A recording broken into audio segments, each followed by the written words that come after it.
এর দেহ মনের তাপ, একে বলে আধ্যাত্মিক বেদনা। আদি দৈবিক, আদি ভৌতিক আর আধ্যাত্মিক, একে বলে ত্রিতাপ জ্বালা। নর্দমার কীট পতঙ্গ থেকে শুরু করে ৮৪ লক্ষ প্রকারের জীব থেকে শুরু করে দেবী দেবতা থেকে শুরু করে একেবারে ব্রহ্মা পর্যন্ত ১৪ ভুবনের ১৪ ভুবন শুনেছেন নামটা? নাম বিনা কিছু নাহি তো। আর এই ১৪ ভুবন মাঝে কতগুলো শোনেননি? আমরা মাঝখানে এর বলে ভূলোক, এর উপরে হচ্ছে ভুবলোক, তার উপরে মহলোক, জনলোক, তপলোক, সত্যলোক, তার নিচে অতল, বিতল, সুতল, তলতল, মহাতল, রসতল, পাতাল, নিচে ৭টা, উপরে ৭টা। এই ১৪টা স্তর নিয়ে একটা ব্রহ্মাণ্ড। আমাদের ব্রহ্মাণ্ডের ১৪টা স্তর, একে বলে ১৪ ভুবন। নাম বিনা কিছু নাহি করে এই ১৪ ভুবন মাঝে, হরিনাম ছাড়া আর গতি নাই। মহাপ্রভু নিত্যানন্দ প্রভু যে হরিনাম করেছিলেন, এই ১৪ ভুবনের সমস্ত জীবকে উদ্ধার করে দিয়েছে। এখানে হরিনাম করেছেন, সে হরিনামের ভাইব্রেশন একেবারে স্বর্গ লোক ছাড়িয়ে ভূর ভুবস্ব মহাস্ব ৭০ লোক পর্যন্ত চলে গিয়েছে। এই হরিনামের ভাইব্রেশন একেবারে অতল, বিতল, সুতল, তলতল, রসতল, পাতাল পর্যন্ত চলে গিয়েছে। এমন এই ভাইব্রেশন, অচিন্ত শক্তি, অনন্ত শক্তি এই নামে। প্রিয়জন কেউ অসুস্থ হয়ে আছে, মৃত্যুর সঙ্গে পাঞ্জা লড়ছে, এখন এখানে বসে যদি হরিনাম করেন, তার উদ্দেশ্যে সে সুস্থ হয়ে উঠবে। এত হরিনামের শক্তি। কিন্তু সেই হরিনাম দীক্ষা গ্রহণ করতে বললে কারো রুচি নাই। ফালতু কাজ ও বুড়ো লোকেরা করে, একাদশী করতে হলে দুটো বিধবারা করে, ও বুড়ো মানুষেরা করে, নানা রকমের নাখরা করতে থাকে। তা ৩ ঘন্টা বলি আর ৩ দিন বকি। পূর্ব স্বভাব, পূর্ব জন্মার্জিত কর্মফলম পশ্চাৎ ধাবতি ধাবমান। কুকুরের লেজ বাঁকা, খাঁটি দেশি ঘি গরম করে যতই মালিশ করো না কেন, ছেড়ে দিলে আবার বেঁচে যায়। এই জগতের লোকের দশা হচ্ছে সেই রকম। বললে আবার বলবে, বাবরে কিরাম সাধু এসেছে, আমাদের একেবারে পিন্ডি চটকে দিল সব একেবারে। তো এ সাধু ভালো না, যেন না আসে। এই তো দেখো, এখানে সব নিজের দোষে নিজে কষ্ট পাচ্ছ, নিজের দোষে নিজে সুখ পাবে। যারা একটু ধনী টনি হয়েছে, ভালো সুস্থ আছে, এও পূর্বজন্মে একটু পুণ্য করেছিল, তার ফল এটা, অন্য কিচ্ছু নয়। তাই ভগবান অর্জুনকে বলছেন, হে অর্জুন, তুমি তোমার বন্ধু, তুমি তোমার শত্রু। সেটাই তো। হ্যাঁ, যে উপদেশ আমি দিচ্ছি, যে মন দিয়ে তুমি পালন করবে, ওই মন হলো তোমার পরম বন্ধু। আর যে মন দিয়ে তুমি এড়িয়ে যাবে, ওই মন হলো তোমার পরম শত্রু। তুমি তোমার বন্ধু, তুমি তোমার শত্রু। এখানে শত্রু মিত্র কারো বাইরে থাকে না। এমন কোন শক্তি নেই যাকে হরিনাম বিনাশ করে দিতে পারে না। ঐকান্তিক ভাবে হরিনাম করুন। ঘরে যদি আগুন ধরে যায়, গেটে তালা দেওয়া, বেরোতে পারবে না, উচ্চ স্বরে হরিনাম করুন, আগুনের বাপের ক্ষমতা নিয়ে আপনার গায়ে স্পর্শ করবে। হরিনাম করতে করতে জঙ্গলের ভিতর দিয়ে যান, লক্ষ লক্ষ সাপের মাঝখান দিয়ে, সাপের বাপের ক্ষমতা নেই তোমাকে দংশন করবে। প্রহ্লাদ মহারাজ দেখায়নি সেটা? লক্ষ লক্ষ বিষধর সাপ গর্তের মধ্যে ফেলে দিয়ে, তার মধ্যে প্রহ্লাদকে ছুঁড়ে ফেলে দিয়েছে, বাঘের মুখে দিয়েছে, সিংহের মুখে দিয়েছে, ফুটন্ত তেলের মধ্যে ফেলে দিয়েছে, বুকে পাথর বেঁধে সমুদ্রের মাঝখানে ফেলে দিয়েছে। হরিনাম ছাড়েনি। এত শক্তি হরিনামে। আবার কিছুদিন আগে হরিদাস ঠাকুরের কথা সবাই শুনেছেন, রেকর্ডে শুনেছেন। 22 বাজারে বেত্রাঘাত করা হলো হরিদাস ঠাকুরকে, তার একটা লোমও টেড়া করতে পারল না। এত হরিনামের শক্তি। একটা মানুষকে 22 বাজারে পেটাতে হয়, হেঁটো মার, হাজার হাজার লোকে মারছে। আর এমন মারবে কাজীর আদেশ, এক বাজারেই যেন শেষ হয়ে যায়। কিন্তু 22টা বাজারে মারলো 7 দিন ধরে, তার কিছুই হলো না। আবার যেমন হরিদাস তেমনি নামের এত শক্তি। সেই নামে যাদের বিশ্বাস নেই, নামে যাদের শ্রদ্ধা নেই, তাদের আর কোনো ভরসা নেই। বড় ভাগ্যের ফলে এই কলিযুগে হরিনাম এসেছে, এরকম কলিযুগ অনেক এসেছে, কিন্তু এই নাম আসেনি, এই সুযোগটা আসেনি। অষ্টাবিংশ শতাব্দীর দাপরের শেষে এরকম গৌর নিত্যানন্দ, এইরকম পঞ্চতত্ত্বগণ, এইরকম অবতার, হেন অবতার হয়েছে কি হবে? আর কি কোনদিন এই অবতার হয়েছে? না হবে, না হবে কখনো। বড় ভাগ্যের ফলে জীব এটা পেয়েছে। তাই এই হরিনাম যত শীঘ্র পারো ভজ গোবিন্দ চরণ, জীবনের ঠিক নাই। সংসার নির্বাহ করি যাব আমি বৃন্দাবন, ঋণত্রয় সতিবারে করিতেছি সুযতন, এ আশার নহে প্রয়োজন, এমন দুরাশা বসে যাবে প্রাণ অবশেষে, না হইবে দীনবন্ধুর চরণ। অনেক লোকে প্ল্যান করছে মনে মনে, ঠিক আছে খুব ভালো লেগেছে কথা, ছেলেটা বিয়ে দিয়ে নেই, বৌমা আসুক, তারপরে আমরা বাড়ি একটা মন্দির করব, হ্যাঁ বাড়িতে ঠাকুরের সেবা করব, মাঝে মাঝে বৃন্দাবন যাবো, তীর্থ ঘুরবো, ছেলে বউকে সংসার দিয়ে দেবো, মনে মনে সব স্বপ্ন দেখে। দেখা গেল ছেলে বিয়ে হলো, হয়তো তা এক এক বাড়ি এক এক রকম।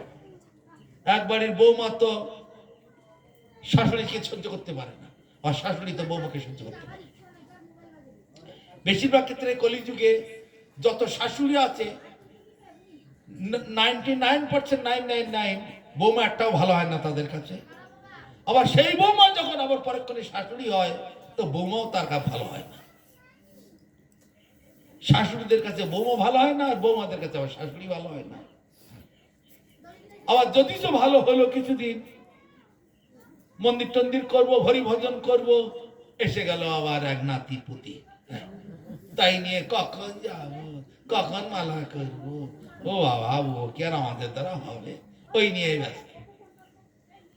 তার মানে হবে না, চেতনার অভাব, বুদ্ধির অভাব। নিজেই নিজের শত্রু, নিজেই নিজের মিত্র। জেলখানার কয়েদি জেলখানায় পচে পচে মরতে হবে জন্ম জন্মান্তর। অতি বড় ভাগ্যশালী স্নানের সময় গোবিন্দ পুণ্ডরীকাক্ষ নাম উচ্চারয়। এরকম অবস্থা দেখে মহাপ্রভু জগতে নেমে আসলেন। অত্যন্ত সুকৃতি ভাগ্যবান যারা, তারাই এই জগতে এই হরিনাম করতে পারে, আর কেউ করতে পারে না, সকলের দ্বারা সম্ভব নয়। তাই বিরাট ভাগবতামৃতে বলছে, যেন জন্ম সতেই পূর্বং বাসুদেব সমর্চিত, তন্মুখে হরিনামানি সদা তিষ্ঠন্তি ভারত। যিনি শত শত পূর্ব জন্মে ভগবান বাসুদেবের সেবা করেছেন, পূজা করেছেন, নাম গুণগান কীর্তন করেছেন, তার মুখে হরিনাম উচ্চারিত হবে, অন্যের মুখে হবে না। তাই একটা ভরসা আছে। মহাপ্রভুকে এই প্রশ্ন করেছিলেন, প্রভু এমন একটা কথা বলুন যাতে করে আমাদের কল্যাণ হয়। মহাপ্রভু বলে দিলেন, সাধু সঙ্গ, সাধু সঙ্গ সর্বশাস্ত্রে কয়, লবমাত্র সাধু সঙ্গে সর্বসিদ্ধি হয়। যদি লবে কৃষ্ণ নাম, সাধু সঙ্গ করো। এইসব সাধু বৈষ্ণব যারা আছে জগতে, তাদের সঙ্গ করবেন, তাদের কাছ থেকে শুনবেন। মাঝে মধ্যে যদি টাইম পাই আমি আসবো, আর না টাইম পেলে আমার তো চারদিকে টানাটানি করে। এই নিত্যানন্দ ত্রয়োদশী উপলক্ষে 25 জায়গায় আমন্ত্রণ, তো কোথায় যাব? তাই এরা খুব আগ্রহ করে বলছিল বলে এখানে আসলাম, না তো তাই মাঝখান থেকে, তাই কালকে আমি আসতাম, মাঝখানে আবার হাওড়ায় ধরে নিয়েছে ওরা, দেখে হাওড়ায় করে কালকে আর আসতে দিল না। আবার আজকে এখন আবার ঝগড়া আরম্ভ করে দিয়েছে কোলাঘাট থেকে, আমাদের এখানে আসবার কথা। সবাই এক কথা, ওদিকে সুন্দরবনে ডাকছে, ওদিকে মুর্শিদাবাদে ডাকছে, ওদিকে বর্ধমানে ডাকছে, ওদিকে সারা জায়গায়। টাইম নেই, একদম টাইম দিচ্ছে না কেউ। তো সাধু সঙ্গ করুন, যারা হরিনাম টাম করছে তাদের সঙ্গ ধরে এগোবার চেষ্টা করুন। তবে যেখানে সেখানে দীক্ষা নেবেন না, জীবনটা নষ্ট হয়ে যাবে। শিব পার্বতীকে যখন পার্বতী যখন শিবকে প্রশ্ন করছে, শিব এই কথা বলেছিলেন, গুরব বহব সন্তী শিষ্য বিদ্যাপহারকা, দুর্লভ সদ্গুরুর দেবী শিষ্য সন্তাপহারকা। অতএব সদ্গুরুর চরণাশ্রয় করার চেষ্টা করবেন। সদ্গুরুর কাজ কি? শিষ্যের ত্রিতাপ জ্বালা থেকে মুক্তি করে ভগবানের চরণে নিবেদন করা, এই হচ্ছে সদ্গুরুর কাজ। আর সাধারণ ব্যবসাদের গুরু, বেশি করে শিষ্য করবো, বাড়ি বাড়ি ঘুরবো, গাদা গাদা টাকা হবে, আমার দিন ভালোই চলবে। এরকম খুব পাওয়া যাবে। এরকম করে জগতে আছে। পেছনে একটা ঠাকুরের ছবি টবি লাগালে ভালো হয়, সেসব তো লাগায়নি। কম্পিউটারেতে বড় করে ছবি প্রিন্ট করে আনতে হয়, প্রোগ্রামেতে পিছন থেকে ভালো করে লাগাতে হয়, বুঝতে পারছো? এগুলো নিয়ম। আজকাল তো কম্পিউটারে, না কম্পিউটারেতে ওই ঠাকুরের ছবি ভালো করে বড় করে প্রিন্ট করে কিন্তু আপনি ফ্লেক্সের উপরে বানিয়ে দেয়, কিছুই না। এমন বেশি দাম নয়, 200-300 টাকা হলে তো বানিয়ে দেয় বড় ছবি একটা। আর নবদ্বীপ যেতে হবে কেন? বইয়ের মধ্যে আর ওই হোয়াটসঅ্যাপে চলো না, হোয়াটসঅ্যাপে ইউটিউবে ঘাঁটলে তো লক্ষ লক্ষ ছবি। একটা ফেস্টিভ্যালের মতো একটা ছবি বড় করে লাগিয়ে দিলাম, হ্যাঁ, তাহলে প্রোগ্রামটা, অনুষ্ঠানটা, স্টেজটা মানায়, বুঝতে পারছো না? আমি বারবার হাত দিয়ে দেখাচ্ছি, দেখি ঠাকুর নেই। কাকে দেখাচ্ছি? ঘরের দিকে, বেড়ার দিকে উপরে আছে তো সবাই জানে, আমি তো আর কি। তা যাই হোক, অনেক কথা বলার ছিল, তার সময় অল্পের জন্য কালকে সকালে আবার এখান থেকে আমাকে বিদায় নিতে হবে। সকালে দুপুরের মধ্যে আমাকে চলে যেতে হবে।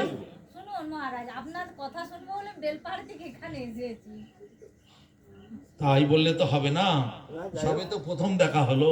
আমরা শুনুন, আমরা আমেরিকা যাই, ইংল্যান্ডে যাই, সারা পৃথিবীর 150 কান্ট্রিতে ঘুরছি। তা সেখানে অন্য অন্য জায়গায় যখন আমরা কোনো দেশে যাই, আশেপাশে যত দেশ আছে তারা প্লেনে টিকিট কেটে করে, গুরুদেব সব জায়গায় আসতে পারবেন না, তা এসেছেন যখন কাছাকাছি, সব এসে পড়ে চারদিক থেকে। এসে প্রত্যেকের কাছে তাঁবু আছে, সব বাগানে মাঠে ঘাটে সব তাঁবু পেতে নেয়, ফোল্ডিং তাঁবু খুলে দিল, সব বিছে সব ছেলে মেয়ে বাচ্চা কাচ্চা নিয়ে সব সেখানে তারা সব আসে। আর ওখানে বড় যেখানে অনুষ্ঠান হচ্ছে বড় করে খাওয়া দাওয়ার ব্যবস্থা আছে, ডোনেশন বাক্স রাখা আছে, সব যে যার মতো ডোনেশন দিয়ে দেয়, ওখানে খাওয়া দাওয়া করে গুরুদেবের কাছে কথা শুনে। এইভাবে আমরা দেখেছি। আর ওদেশের লোক আমাদের মতো এত ঘনবসতি নিয়ে বাস করে না, বেশ খোলামেলা সুন্দর সচ্ছল ভাবে ওরা বাস করে। আর আমাদের দেশের যতই ধনী লোক হোক, ওই বাথরুম আর রান্নাঘর একেবারে ছোট্ট, সেখানে কেউ ঢুকতে পারবে না, আর দুর্গন্ধ ভর্তি। এই বাথরুম আর রান্নাঘর একেবারে নাকে কাপড় দিতে হবে, আর ওই দুটোই সবসময় দরকার, সেই দুটোই সব থেকে নোংরা থাকে। আমাদের দেশে সব জায়গায় ওই গুলি দেখা যায়, ওদের দেশে ওই দুটোই সব থেকে ভালো। তা এগুলো বিদেশের খবর। তা ওরা দূর দূরান্ত থেকে আসে, কাজে ছুটি করে, ছুটি নিয়ে চলে আসে। আর এই বললাম 2 ঘন্টার প্রোগ্রাম, 8 ঘন্টা, 10 ঘন্টা, 12 ঘন্টা, 16 ঘন্টা, 18 ঘন্টা, 20 ঘন্টা পর্যন্ত এক জায়গায় বসে।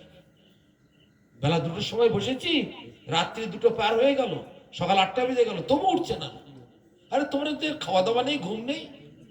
তাহলে ইয়ে তো সারা জীবনেই খাচ্ছি, জন্ম জন্মান্তরেই খাচ্ছি, আপনাদের তো পাবো না, আপনারা তো চলে যাবে। তারা উঠতে চায় না, আর সব খাতা নিয়ে বসে, ভিডিও করে, যা কিছু সন্দেহ হয় লিখে রাখে, আর সবসময় হাত উঁচু করছে। আমার একটা প্রশ্ন আছে, প্রশ্ন আর উত্তর দিতে দিতে দিতে দিতে দিতে দিতে সে একেবারে কখন যে সময় কেটে যায়, কখন যে রাত কেটে যায়, আর সব মানে একেবারে আগ্রহ ভাবে শুনছে, গিলছে, যেন গিলে খাচ্ছে, কতকাল যেন পায় না। এমনকি সৌদি আরব পর্যন্ত, মুসলমানের দেশ, তারাও তাই।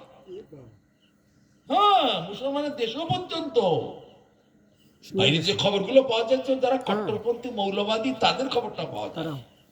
মূলত পক্ষে 12 আনা লোক তারা ন্যাচারাল পরিবেশ চায়, মৌলবাদীরা লাপিয়ে ধাপিয়ে জবরদস্তি করে দাবিয়ে রেখে দিয়েছে 12 আনা লোক। কিন্তু ওরা অত্যন্ত সাধারণ জীবনযাপন পছন্দ করে, এই পৃথিবীর অন্য দেশের মানুষের। কিন্তু এইসব, আর এই ভারত, বাংলাদেশ, পাকিস্তান, 3 জায়গার মুসলমান গুলো একটু কট্টরপন্থী বেশি, অন্য জায়গার মুসলমান অত কট্টর নয়। রাশিয়াতেও মুসলমান প্রচুর দেখেছি, আমাদের হাজার হাজার মুসলমান শিষ্য, সৌদি আরবে আমাদের অজস্র মুসলমান শিষ্য, রাশিয়াতে কয়েক হাজার মুসলমান শিষ্য, আমেরিকাতে, ইংল্যান্ডেতে মুসলমান শিষ্য কত। তারা এখন এসে হরিনাম করছে, গলায় মালা পাচ্ছে, তিলক করছে, একাদশী করছে, ঠাকুরের ভোগ দিয়ে প্রসাদ পাচ্ছে, হাজার হাজার মুসলমান, তাকে চিনতেই পারবে না। কিন্তু তোমার বলুন কি তা সেই তো বুঝলাম, ওরা জেনেছে পেয়েছে বুঝেছে তবেই তো তারা সব করছে। ইংল্যান্ডে বিদেশিরা আমাদের বাংলা সংস্কৃতি নিয়ে শোনো, না না শুধু ওইটুকু নয়, একজন মুসলমান কবির কথাটা শুনুন, দুটো লাইন বলবো। আমি ছোটবেলায় পড়েছিলাম ক্লাস 6-এ। তোমরা কিসের হিন্দু গো? তোমাদের কোনো কোনো কিছুই তোমাদের হিন্দুত্ব রাখো না, কিসের হিন্দু তোমরা? পরিচয় নেই।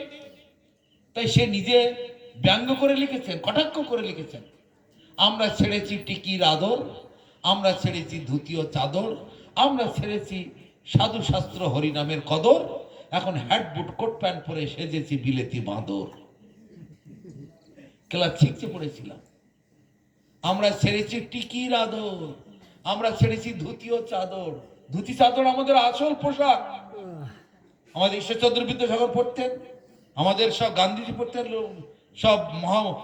সব নেতাজি সুভাষ পড়তেন, সব বাঙালি পোশাক। আসল পোশাক শুধু বাঙালি বলে নয়, সকলের পোশাকের। আমরা ছেড়েছি ধুতির আদর, আমরা টিকির আদর, আমরা ছেড়েছি ধুতি ও চাদর, আমরা ছেড়েছি সাধু শাস্ত্র হরিনামের কদর, আর এখন হ্যাট বুট কোট প্যান্ট পরে সেজেছি বিলেতি বাঁদর।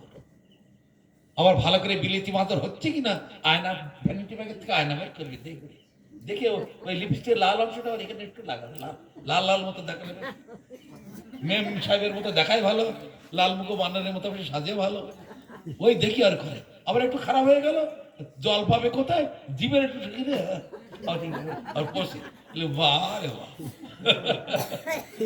তা ওরা শুনুন, আরেকটু আপনার কথার উত্তর আরেকটু যাই। আমাদের মায়াপুরে প্রতি সপ্তাহে সপ্তাহে কয়েক হাজার করে বাস ভর্তি লোক যায়, বুঝলেন? কয়েক হাজার করে বাস ভর্তি লোক যায়। কথা শুনুন,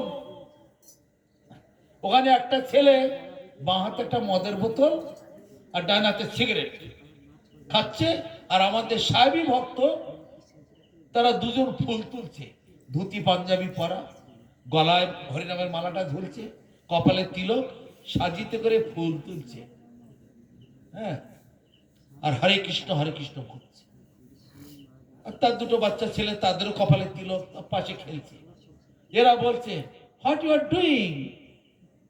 আমাদের কলকাতার ছেলে, this is you are doing this is not good work.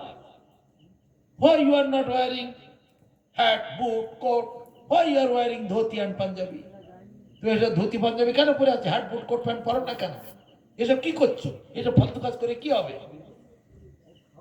তখন সেই বিদেশি সাহেবটা কি উত্তর দিচ্ছে জানেন?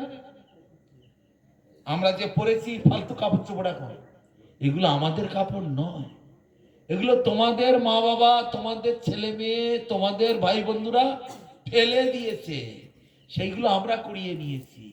আর আমরা যেগুলো ফেলে দিয়েছি সেইগুলো তোমরা কুড়িয়ে নিয়েছো, নিয়ে তোমরা এখন সেইগুলো পড়ছো, আর তোমাদের জিনিসগুলো আমরা পড়ছি। এগুলো আমাদের নয়, এটা তোমাদের জিনিস। তোমরা ভুলে গেছো, তোমরা পরিত্যাগ করে দিয়েছো। আর ওই যে বাঁ হাতে বোতল আর ডান হাতে সিগারেট, ওগুলো আমরা ওইসব নিয়ে চলো, ওগুলো আমাদের জিনিস ছিল, আমরা সব পরিত্যাগ করে দিয়েছি, সেগুলো তোমরা তুলে নিয়েছো। আমরা এখন ঠাকুরকে ভোগ দিয়ে প্রসাদ খাই। ছেলেটা তখন মুখ গোমড়া করে উঠে চলে যাবে। তাই এই হচ্ছে জগতের খবর। আরো অনেক খবর আছে। আপনি বারবার হাত জোড় করছেন, 10টা বেজে। আমি তো ভাবছি সবে সন্ধে হলো, তাহলে 10টায় যখন হাত জোড় করে ফেলেছেন আর কি যাবো, সারেন্ডার করে দিয়েছেন। তো ঝগড়াঝাটিতে যদি ছড়ি বলে দেয়, ঝগড়া মিটে যায়। বিশেষ করে স্বামী স্ত্রী ঝগড়া হচ্ছে, ছড়ি বলে দিল, ঝগড়া মিটে গেল। ছড়িটা বললেই হয়ে গেল। আর ডাক্তার যদি ছড়ি বলে, রুগী মরে গেল। ডাক্তার ছড়ি বললে কিন্তু জানতে হবে রুগী শেষ। আর স্বামী স্ত্রী ভাই বন্ধু ঝগড়ায় যদি ছড়ি বলে দিয়েছ, ঝগড়া মিটে গেল। তাই না? তাই এখানে ছড়ি বলেছে যখন ঝগড়া শেষ। এখন তাহলে প্রসাদের দিকে যাই। বলো নিতাই গৌর প্রেমানন্দে হরি হরি বল।